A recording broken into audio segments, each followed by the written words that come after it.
My name is Naomi Russel, 32 years old. I was clearing plates at my mother's Christmas dinner, my hands trembling slightly under the weight of china stacked high. The clink of forks on plates, laughter echoing through the Denver house, and the warm scent of roasted pine mingling with cinnamon and baked ham should have been comforting. Instead, it felt suffocating, like the holiday spirit was mocking me. I had always tried to find solace in family traditions, but tonight that calm would shatter. Tiffany, my sister, 36, 4 years older and reckless as ever, leaned back in her chair, swirling a glass of red wine between her fingers. Our mother, Deborah, sat at the head of the table, her eyes darting nervously between us. I froze mid-step as Tiffany's voice cut sharply across the room. "You're a selfish jerk, Naomi," she yelled, and before I could respond, she hurled a glass of water straight at me. It hit my chest like ice, drenching my blouse, the droplets mingling with the scent of roasted turkey.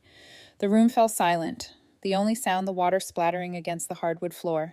I swallowed hard, gripping the edge of the table. My pulse was hammering, yet I refused to back down. "I've paid your bills for years," I said, my voice steady but tight. "I'm done." Tiffany's eyes blazed with fury. "You owe me, Naomi Russel." Her words weren't just accusations. They were weapons. She had lied, manipulated, and dragged our family into chaos, believing I would always bail her out. And for years, I had. Our mother didn't intervene. She simply picked at her salad, avoiding my eyes.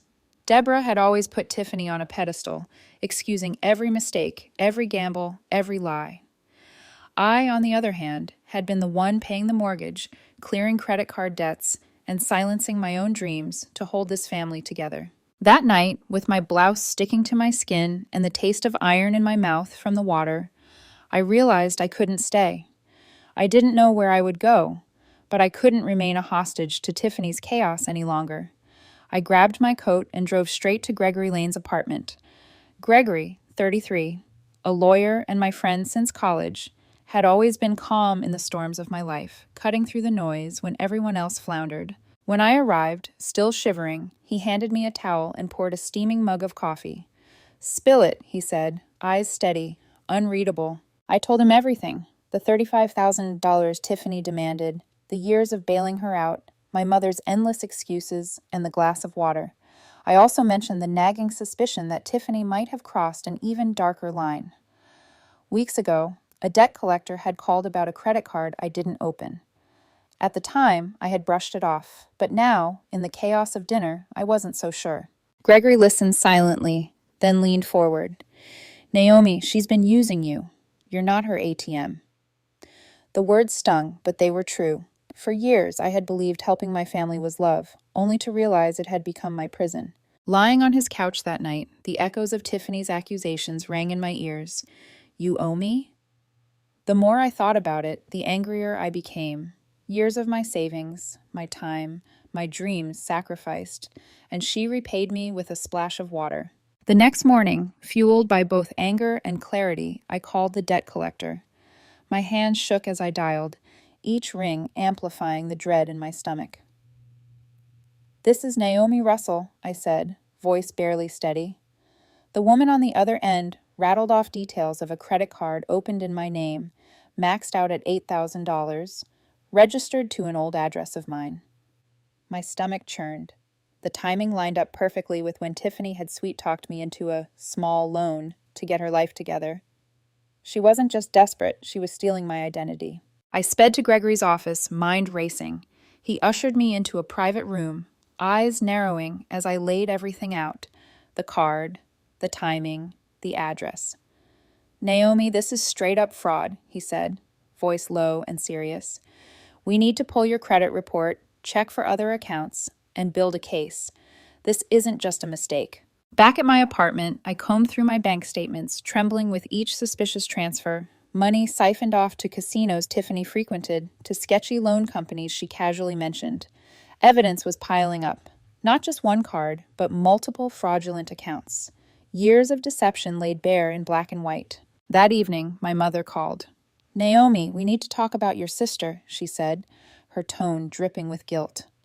I clenched the phone, struggling to keep calm.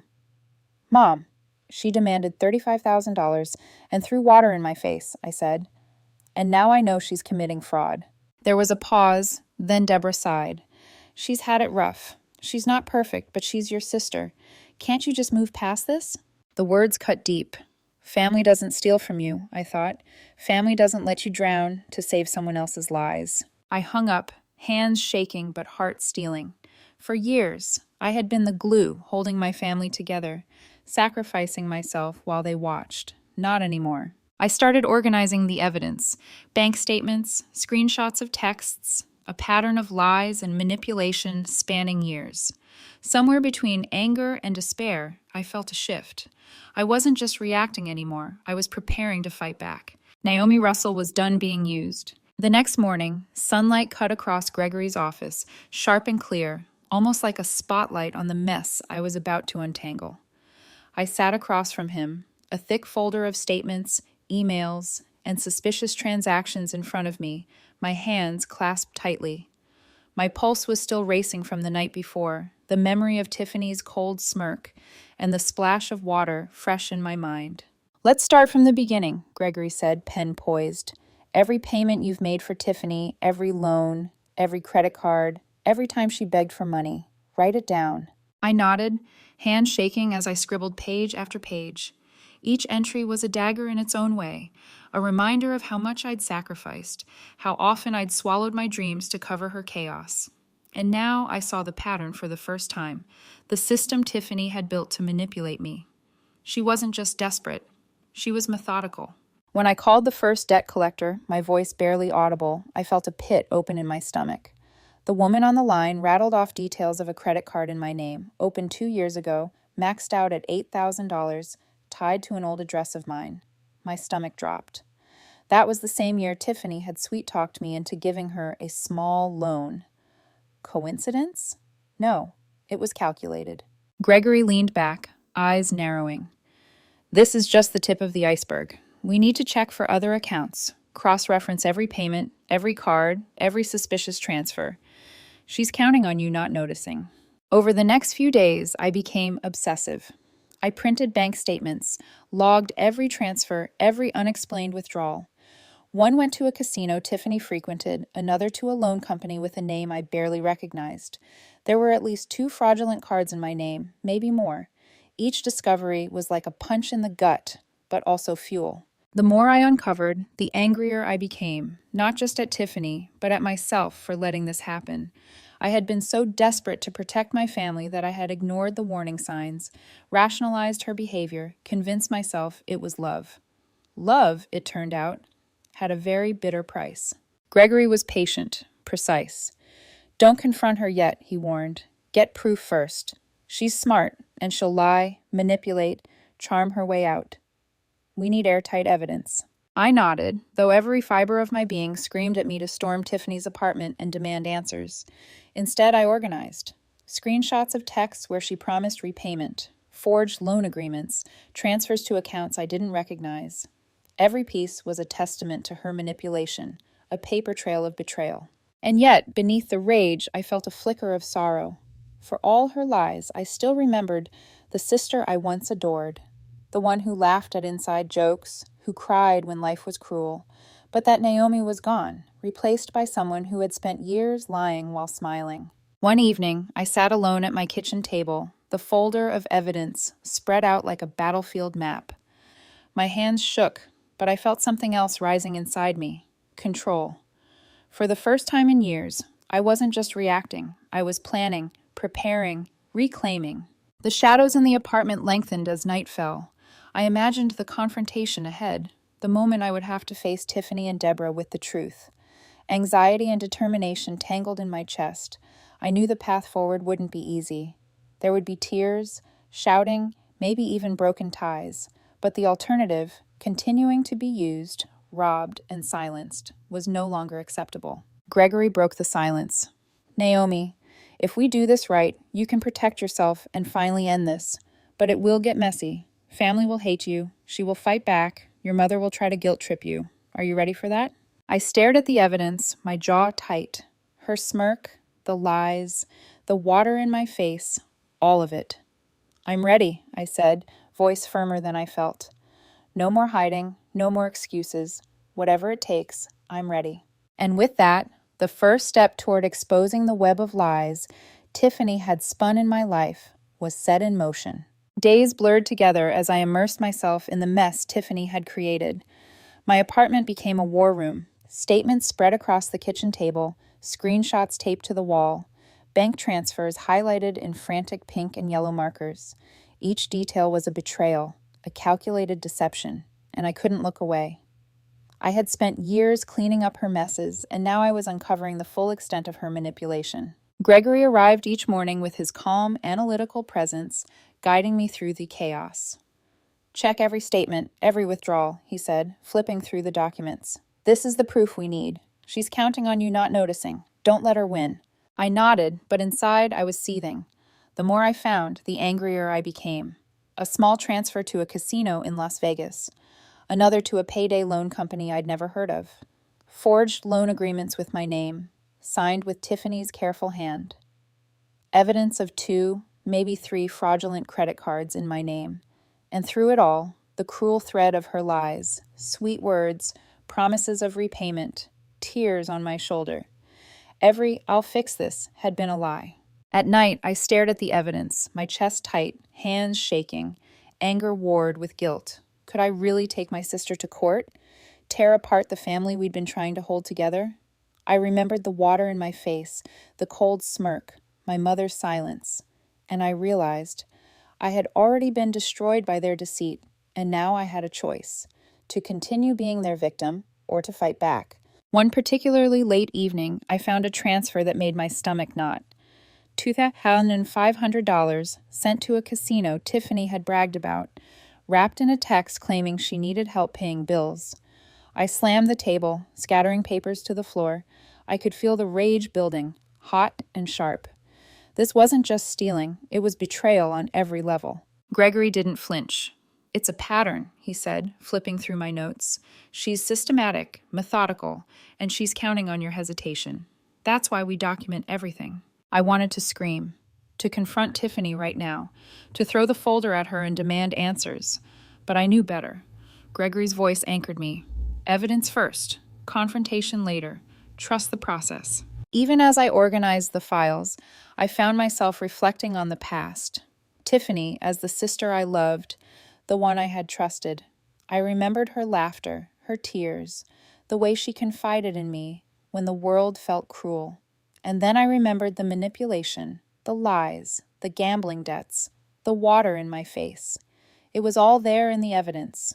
The Naomi I loved was gone, replaced by someone I barely recognized. I spent an entire Saturday cross-referencing every detail: dates, amounts, patterns of behavior. Each discovery was a knife in my chest, but also a key to freedom. My hands were raw from writing, highlighting, and annotating, but I felt clarity for the first time in years. The anger, once chaotic and consuming, had transformed into focus. By the end of the weekend, I had a dossier thick enough to overwhelm anyone.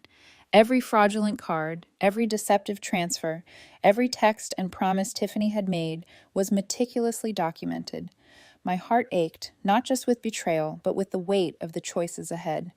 Confront Tiffany, notify my mother, take legal action.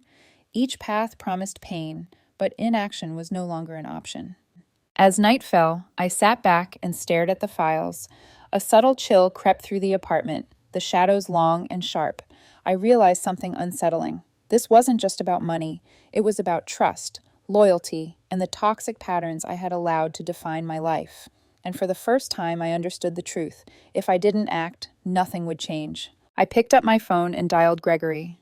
"I'm ready," I said, voice steady, though my pulse raced. "We move forward, all of it. I need to confront her. I need to take control." Gregory's pause was brief but deliberate. "Be prepared," he said. "Family will react. Expect chaos.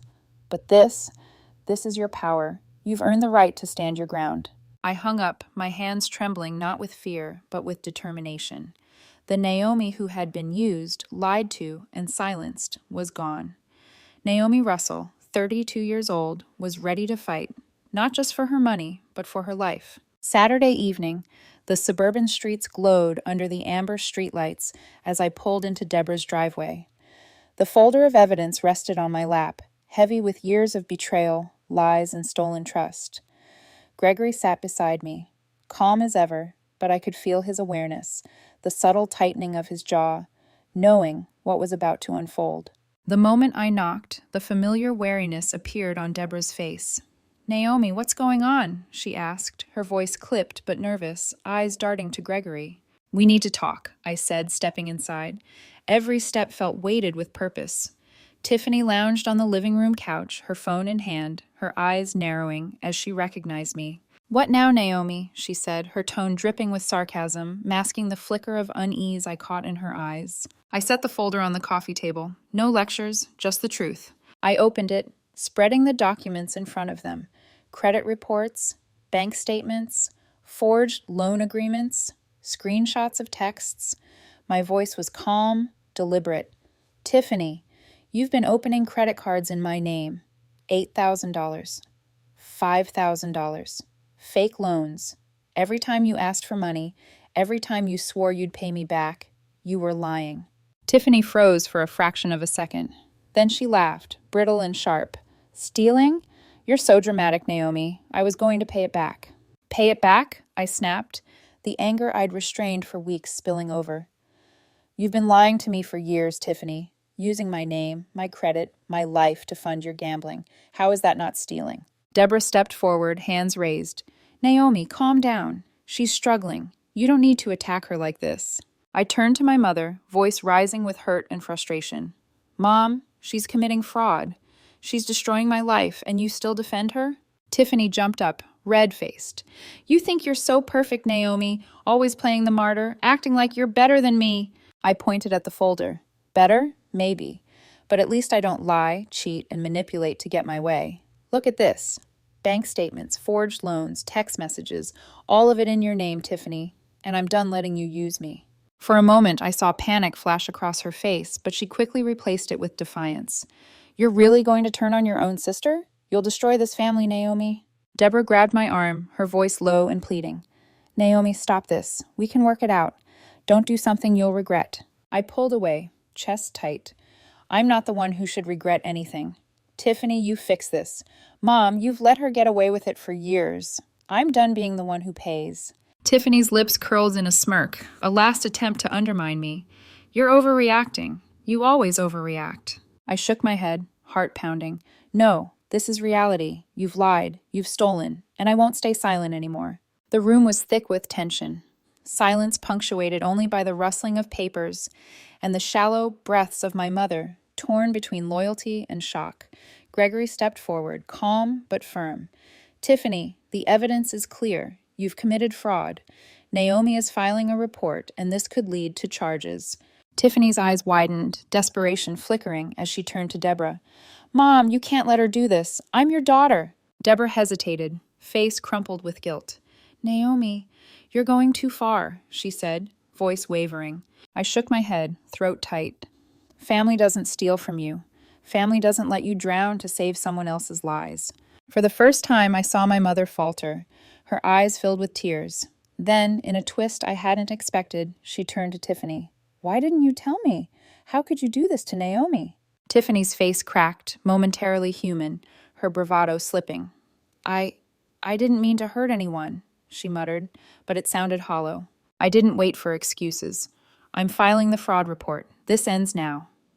I grabbed the folder and walked out, Tiffany's shouts and Deborah's sobs fading behind me. My hands shook, but my mind was clearer than ever. Back at Gregory's office, he looked at me with a mixture of admiration and seriousness. "You've faced them, Naomi. You've laid everything bare. Now it's in your hands to protect yourself." I nodded, swallowing the weight of the confrontation. The first battle had been fought, the truth exposed. But I knew the war wasn't over. Every text, every call, every legal action ahead would test me, push me further. And for the first time in years, I realized something profound. I wasn't just fighting Tiffany or my mother. I was fighting for myself. The following week was a blur of phone calls, emails, and appointments. Gregory guided me through every step, ensuring the fraud report was airtight. I watched him fill out forms with meticulous care, every checkbox and signature a small victory against the sister who had stolen so much from me. My heart raced as I handed over stacks of evidence. bank statements, screenshots, forged agreements, texts, but I felt a strange sense of empowerment. This was no longer about revenge. It was about reclaiming my life. The police officer handling the case was blunt, yet professional. "This is a strong case," he said, scanning the documents. "You'll likely recover most of the money, but it'll take time. And be prepared. Court proceedings can be emotionally draining." I nodded, the weight of reality settling in. This wasn't just a legal battle. It was a confrontation with the past, with every betrayal and unspoken resentment. In the days that followed, the fraudulent accounts were frozen, and a portion of my savings returned. Seeing the numbers hit my account, the $8,000, the $5,000, was surreal. Relief mixed with a bitter aftertaste. Money could be replaced. Trust, however, could not. Tiffany's silence after the confrontation was deafening. For a week, not a single call or text. It felt like an eerie void where chaos once reigned. Then, a single message appeared on my phone. "Naomi, how could you do this to me? I'm your sister. You've ruined my life." Classic Tiffany, spinning herself into the victim once again. I stared at the message, thumb hovering over the reply button. Part of me wanted to unleash every frustration, list every deceit, every stolen dollar. But I didn't. I blocked her number, a simple act of finality, steady for the first time in weeks. Deborah, however, was harder to shake. Her voice cracked over the phone a few days after the court filing. "Naomi, I'm sorry. I should have seen it sooner. I should have stopped her." I took a deep breath, grounding myself in the present. "Mom, I appreciate that," I said, my voice calm but firm. "But I need space. I can't keep fixing this family. I have to protect myself first." There was a pause, then a quiet, "I understand." The apology was long overdue, but it didn't erase the years of enabling and excuses. I accepted it for what it was, acknowledgement, not absolution. The final step in reclaiming my life came with the family house, the place where I'd carried their chaos for years. Working with a realtor to sell it was strangely liberating.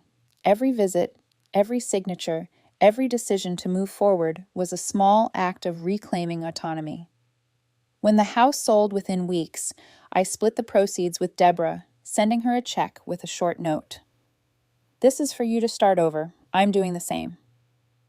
She didn't reply, and I didn't expect her to. The house had been a symbol of sacrifice, and letting it go felt like cutting the last chain.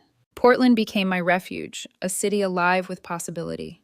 I rented a small apartment with a view of the skyline, signed up for a writing workshop, and began work on a children's book, a dream long buried under debt, lies, and family obligations.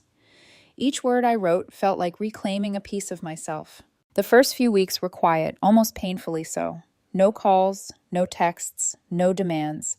Silence, once terrifying, became healing. I hiked through Forest Park, inhaled the crisp air, and for the first time in years, truly breathed. One evening, as I sat in a small cafe, drafting a chapter, a smile tugged at my lips. This wasn't just a book, it was the story of my liberation. A month later, Gregory flew out to visit. Over dinner, he raised his glass. "To Naomi," he said, "for taking your life back." I clinked my glass against his, laughter spilling out unguarded. "I couldn't have done it without you." He shook his head. "You did this, Naomi. You stood up to them. That's all you." For the first time, I believed him. For years, my identity had been tied to fixing everyone else's chaos. Now it was tied to me, to my choices, my autonomy, my voice. Even as I moved forward, there were lingering pangs. Tiffany remained a silent shadow, probably weaving new lies elsewhere. Deborah's apology was a start, but I knew true change could only come from them. I had given all I could. Now it was time to live for me. Sitting on my balcony, Portland's lights twinkling like scattered stars, I thought back to that night, the water in my face, the confrontation, the folder of evidence, the court filings. Each moment had been painful, necessary, transformative. I had lost the family I thought I had, but I had gained something irreplaceable, myself. I picked up my notebook and jotted a line from my book. Sometimes the bravest thing you can do is walk away. It wasn't just a story for children. It was my story, and for the first time, it truly belonged to me. The mornings in Portland carried a quiet rhythm I hadn't known in years. Sunlight spilled through my apartment windows, catching the dust in golden streams, as if the city itself was washing away the weight I'd carried for so long. No chaos, no manipulations, no borrowed burdens, just the hum of life I could call my own. I immersed myself in writing, losing track of hours as words flowed onto the page. Each sentence, each chapter, was a reclamation of identity I had buried under familial obligations. My children's book, a story about courage and finding one's voice, mirrored my journey in ways I hadn't fully realized until the words were on paper. It was cathartic, almost like therapy, a tangible record of the battles I had fought both externally and within myself. The weekends became sacred. Forest Park offered solace in its vast greenery, the winding trails giving me space to breathe, to think, to simply exist without guilt or expectation. Every step among the towering trees reminded me of how far I had come, how many roots of manipulation I had untangled, how many chains of obligation I had broken. Gregory's visit had been a balm to my weary soul. Our conversations weren't just about the legal aftermath, they were about vision, growth, and the future. Over coffee, he once said, "Naomi, you've reclaimed your life, but don't forget, it's a life you're allowed to enjoy, not just survive." His words echoed long after he left, a mantra I began to repeat to myself in quiet moments of self-doubt. Evenings, however, brought moments of reflection that were harder to navigate. Sometimes I imagined Tiffany's smirk, Deborah's guilt-laden apologies, the echoes of arguments that had once filled our home. There was no anger now, only a profound awareness that life's complexities weren't always fair, and closure didn't always come with neat resolutions. I mourned the family I had once clung to, yet I embraced the family I could now choose.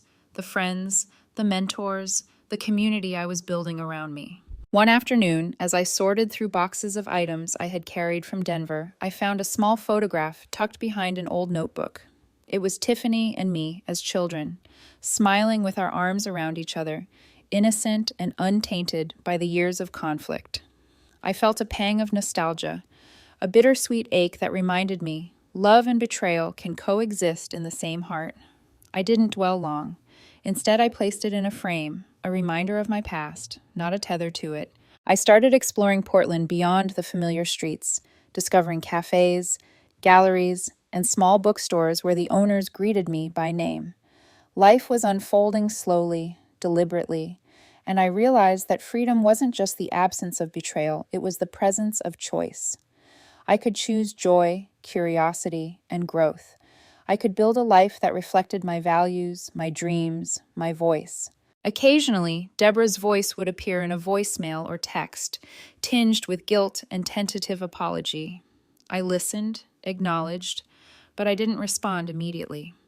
Space had become a form of self-preservation, a boundary I had learned to honor. Tiffany remained silent, a ghost of the chaos she had once orchestrated. I felt neither anger nor longing, only clarity that some relationships are better observed from a distance. One evening, I sat on my balcony, notebook in hand, and watched Portland's lights shimmer across the Willamette River.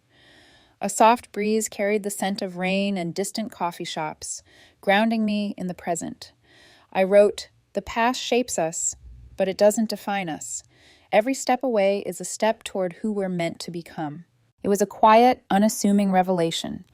Life wasn't about erasing the past or punishing those who had hurt me. It was about claiming my own narrative, walking forward with intention, and nurturing the fragments of joy I had nearly forgotten. Naomi Russel, 32, had survived betrayal, manipulation, and the suffocating weight of misplaced responsibility.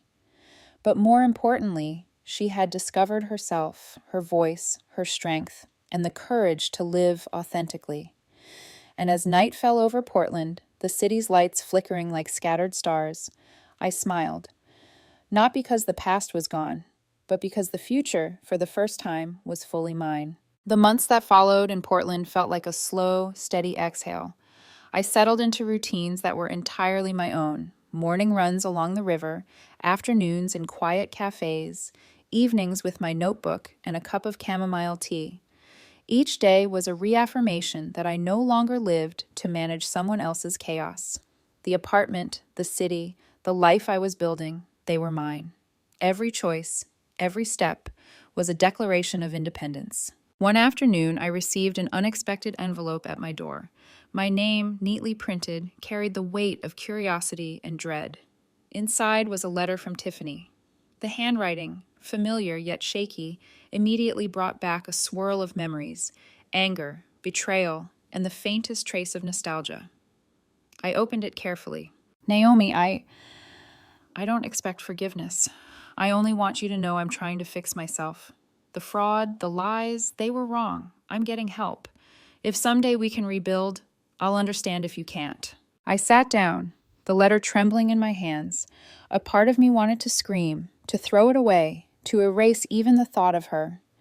Yet another part, the part that remembered the little girl in the photograph, the sister I had loved before chaos took over, allowed a small sigh of recognition. Change wasn't guaranteed, and trust might never return, but acknowledgement was a start. I didn't respond immediately. Weeks passed. The silence became my shield, a boundary I was learning to honor. Sometimes I imagined calling her back, hearing her voice, gauging her sincerity. Other times, I reminded myself why the walls had been necessary in the first place. I realized closure didn't have to mean reconciliation. It meant understanding, acceptance, and protection of my own well-being. Deborah called again, her voice tentative but warmer this time. Naomi, I just want to say, I'm proud of you. You've faced what I couldn't, what Tiffany wouldn't. You've protected yourself. Her words, though delayed, carried a weight that touched me. Thank you, Mom, I said, calm, measured. But we both have to learn from this, for me, for all of us. Even Gregory noticed the subtle changes in me. The quiet confidence, the ability to set boundaries, the ease in choosing myself without guilt. During one evening visit, as we shared tea on my balcony, he said, Naomi, you've built a life they can't touch. That's power. That's freedom. I smiled, realizing he was right. Freedom wasn't just distance. It was strength, self-respect, and clarity. And yet, life's twists had a way of sneaking back in. One evening, as I typed the last chapter of my book, a knock at the door startled me. A delivery envelope. Curious, I opened it to find a small USB drive with a note. For your eyes only, T. My heart skipped a beat. Inside, the files were photographs. Tiffany volunteering at a rehab program, attending counseling sessions, rebuilding her life piece by piece. She was changing. Not for me, not for Deborah, but for herself. The realization hit me hard. Sometimes the story wasn't about revenge or retribution. It was about witnessing transformation from afar and acknowledging growth without losing oneself. I sat on the balcony that night, Portland's lights twinkling beneath me, and allowed a rare smile. Life had not been kind, but it had been transformative. I had faced betrayal, deception, and manipulation, and emerged not just unbroken, but stronger. My family had faltered, but I had found my voice. I wrote the final line in my notebook. We can't choose who walks into our lives, but we can choose who we allow to shape us. And sometimes the bravest step is simply to live for yourself. For Naomi Russel, 32, the journey wasn't about erasing the past. It was about reclaiming it, understanding it, and finally walking forward unchained. The city lights reflected off the river like scattered stars, and in that quiet glow, I realized something essential. Life wasn't perfect. People weren't perfect, and yet, I was finally free. Freedom wasn't just distance from the past. It was the courage to embrace the present and step boldly into the future. And for the first time in years, I wasn't surviving. I was truly, unapologetically living.